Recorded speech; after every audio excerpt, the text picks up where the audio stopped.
आज एक बार फिर संदेश खाली का दौरा करेंगे शुवेंदु अधिकारी। कोलकाता हाईकोर्ट ने शुवेंदु अधिकारी को अशांत संदेश खाली इलाके के हल्दरपारा जाने की अनुमति दे दी है।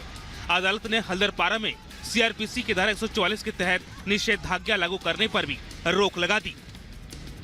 न्यायमूर्ति कौशिक चंदा ने निर्देश दिया है कि क्षेत्र का दौरा करने की शर्तें वही होंगी जो उच्च न्यायालय ने 20 फरवरी को संदेश खाली की उनकी पिछली यात्रा के लिए लगाई थी।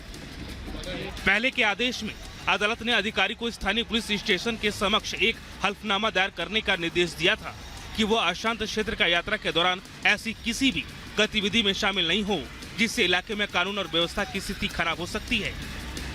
शुवेंदु ने इससे पहले 20 फरवरी को संदेश खाली का दौरा किया था। संदेश खाली में लगातार तनाव बना है और शोषण का मुख्य आरोपी शाहजहां शेख अब तक फरार है।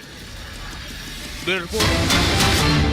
इसी बीच एक और बड़ी खबर आ रही है। मध्य प्रदेश के डिंडौरी में भीषण सड़क हादसा हुआ है और इस हादसे में 14 लोगों की मौत हो गई जबकि 20 से ज्यादा लोग घायल बताया जा रहा है कि अनियंत्रित होकर पिकअप वाहन पलट गया जिसके बाद यह हादसा हुआ है। 14 लोगों की मौत मध्य प्रदेश के डिंडौरी से भीषण सड़क हादसे की खबर है जबकि 20 से ज्यादा लोग घायल है। यह हादसा शहपुरा थाना के बिछा पुलिस चौकी क्षेत्र के बड़झर घाट के पास हुआ है। पिकअप वाहन के पलटने से हादसा हुआ है और ये मौतें 14 लोगों की मौत की खबर अब तक आई है और जानकारी मिल रही कि पिकअप वाहन पलटा उसके बाद यह हादसा हुआ है। जो घायल हैं उनको शाहपुरा के सामुदायिक स्वास्थ्य केंद्र पर भर्ती कराया गया। इनमें से कुछ की हालत गंभीर बताई जा रही। तो बड़ी खबर तस्वीरें भी हम आपको दिखा रहे हैं डिंडौरी से जहां भीषण सड़क हादसा हुआ मध्य प्रदेश के डिंडौरी में जहां 14 लोगों की मौत हो गई है।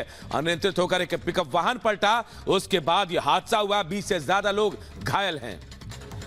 तो ये बड़ी खबर हम आपको बताते हैं। इस बीच हिमाचल से जुड़ी बड़ी अपडेट। सुक्खू कैबिनेट की आज एक बड़ी बैठक होनी है। सियासी हलचल को लेकर ये बैठक बेहद अहम मानी जा रही है। असंतुष्ट विधायकों के पर्यवेक्षकों की बैठक लगातार जारी है। फिलहाल इस्तीफे पर जोर नहीं देंगे विक्रमादित्य सिंह। विक्रमादित्य को फाइनल फैसले का इंतजार है। तो सुक्खू कैबिनेट की आज एक बड़ी बैठक होनी है। इस बैठक में क्या कुछ होता है ये देखना दिलचस्प होगा क्योंकि जिस तरीके से संकट के दौर से सुक्खू सरकार गुजर रही है ऐसा लगता है सुख भरे दिन बीत गए हैं और इस वक्त मुसीबतों के जो दिन चल रहे हैं उन मुसीबतों से पार पाना होगा और ऐसे में यह बैठक बहुत अहम हो जाती है।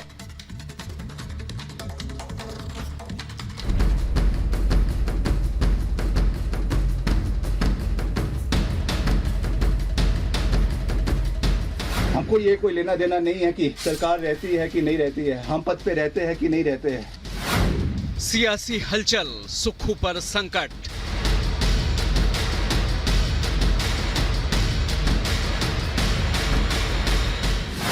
साहब का नाम मिटाने की जो कोशिश करेगा नहीं मिटने देंगे। हम चाहते वो आगे बढ़े। विक्रमादित्य सिंह जी सीएम बने चाहिए। सरकार और साख बचा पाएंगे सुक्खू।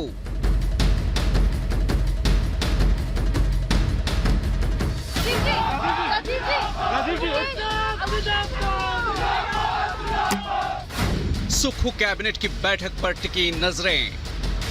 मैं प्रेशर में नहीं रहता। मैं प्रेशर देता हूँ। विक्रमादित्य जी से मेरी बात हुई है। उनका कुछ कारण था और ऐसी कोई बात नहीं। वो हमारे छोटे भाई है।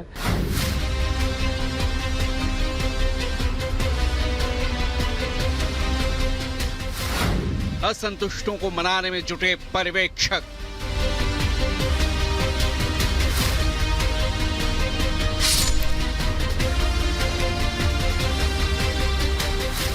हिमाचल में सुक्खू सरकार पर संकट भले ही थोड़े दिनों के लिए टल गया हो लेकिन उनकी कुर्सी पर संकट अब भी बरकरार है। कांग्रेस नेता विक्रमादित्य सिंह के इस्तीफे और 6 विधायकों के बागी रुख ने कांग्रेस आला कमान को विधायकों की बातें सुनने के लिए बैठने पर मजबूर कर दिया है। जिस तरह राज्यसभा चुनाव में कांग्रेस के 6 विधायकों ने 3 निर्दलियों के साथ मिलकर कांग्रेस उम्मीदवार अभिषेक मनु सिंघवी के खिलाफ क्रॉस वोटिंग की, उसने कांग्रेस आलाकमान को सख्ते में ला दिया और पार्टी हर हाल में सरकार बचाने के लिए अपना सब कुछ झोंकने को तैयार दिखी। दनादन असंतुष्टों के साथ पर्यवेक्षकों की बैठकें हो रही हैं और वहीं विक्रमादित्य सिंह ने साफ कर दिया है कि बैठक के नतीजों के अंतिम परिणाम आने तक वो अपने इस्तीफे पर जोर नहीं देंगे। भले ही सुक्खू कांग्रेस सरकार के 5 साल पूरे करने का दम भर रहे हों, सच तो यही है कि कांग्रेस आलाकमान ने मानो ये तय कर लिया है कि वो सरकार बचाने के लिए कुछ भी करने को तैयार है। हमारी सरकार सुरक्षित है, हमने क्या नीति बनानी है उसके बारे में वो एडवाइस करते हैं। जो विधायक हैं क्या वो डिस्क्वालीफाई हो रहे हैं? ये मुझे नहीं पता। ड्रामा उनका खत्म है, मुझे उस सारी चीज को कुछ नहीं कहना है। आप बने रहिए, अगर बहुमत है आपके पास।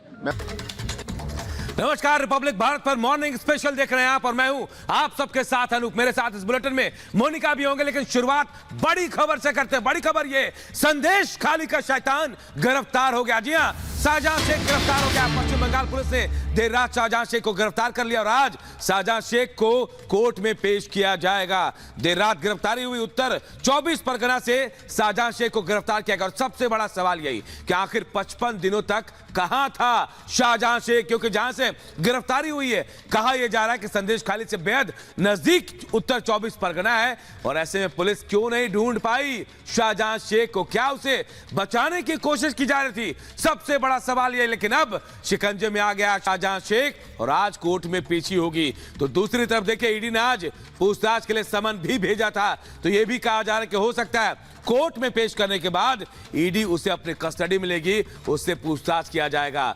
आपको ध्यान होगा कैसे ईडी जब पूछताछ के लिए शाहजहां शेख के घर पहुंची थी, वहां ईडी की टीम पर हमला हुआ था। उसके बाद से शाहजहां शेख चर्चा में आया, तब से शाहजहां शेख फरार था।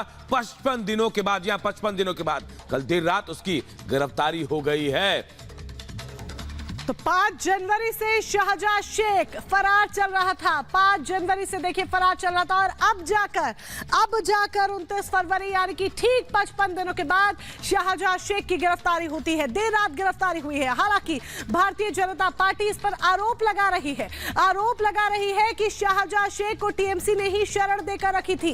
ये गिरफ्तारी, ये पूरा घटनाक्रम सिर्फ एक ड्रामा है। दरअसल शाहजहां शेख रात 12 बजे से ही पुलिस हिरासत में था, पुलिस स्टेशन में था। और जब डील फाइनल हो गई कि किस तरीके से उसे पुलिस कस्टडी में रखा जाएगा, किस तरीके से उसे ट्रीट किया जाएगा, उसे उसका फोन दिया जाएगा या नहीं दिया जाएगा, तब जाकर शाहजहां शेख सामने आया है और गिरफ्तारी की बात निकलकर सामने आई है। ये तमाम आरोप लगाए हैं बीजेपी नेता शुवेंदु अधिकारी ने अपने सोशल मीडिया प्लेटफॉर्म एक्स के जरिए। तो बीजेपी इस मुद्दे पर आरोप लगाती हुई टीएमसी पर नजर आ रही है, प्रशासन पर नजर आ रही है। तो दूसरी तरफ आपको यह बता दें कि आखिरकार 55 दिनों के बाद जाकर, जब ईडी की टीम पर हमले के बाद से ही शाहजहां शेख फरार चल रहा था, तब जाकर अब शाहजहां शेख की गिरफ्तारी हुई है। क्योंकि ममता सरकार पर कहीं ना कहीं हाईकोर्ट का प्रेशर था। हाईकोर्ट ने ममता सरकार को एक नहीं बल्कि दो बार फटकार लगाई थी, जिसके बाद अब जाकर जब अल्टीमेटम दिया गया, तब जाकर शासन प्रशासन हरकत में आया और टीएमसी नेता और संदेश खाली कांड के मुख्य आरोपी शाहजहां शेख की गिरफ्तारी हुई है। उत्तर 24 परगना में मछली पालन का काम करता था, आरोपी था। पहले सीपीएम का नेता था, फिर टीएमसी में आया। उत्तर 24 परगना में मछली पालन विभाग का प्रभारी था शाहजहां शेख। शाहजहां शेख पर घुसपैठियों को शरण देने का बड़ा आरोप लगा है। तो शाहजहां शेख की अब आखिरकार अनुरूप देखिए जाकर गिरफ्तारी हो गई है। लेकिन बड़ा सवाल यह कि आगे किस तरीके से पूरी कार्रवाई को अब अंजाम दिया जाएगा, क्योंकि एक नहीं तमाम मामले शाहजहां शेख पर दर्ज है। बिल्कुल। और देखिए, पश्चिम बंगाल से लेकर बांग्लादेश बॉर्डर तक बड़ी पकड़, बड़ी पैठ मानी जाती है शाहजहां शेख की। और उत्तर 24 परगना में मछली पालन का प्रभारी था। घुसपैठियों को शरण देने की बात जो मोनिका आप बता रही है, ये आरोप भी लगा है उनके ऊपर। इसके अलावा भी कई तरह के आरोप हैं। और ऐसे में सवाल उठता है कि जब रिमांड की मांग की जाएगी तो क्या सबसे पहले ईडी अपने कस्टडी में लेकर शाहजहां शेख से पूछताछ करेगी? क्योंकि सबसे पहला आरोप ईडी की तरफ से लगा था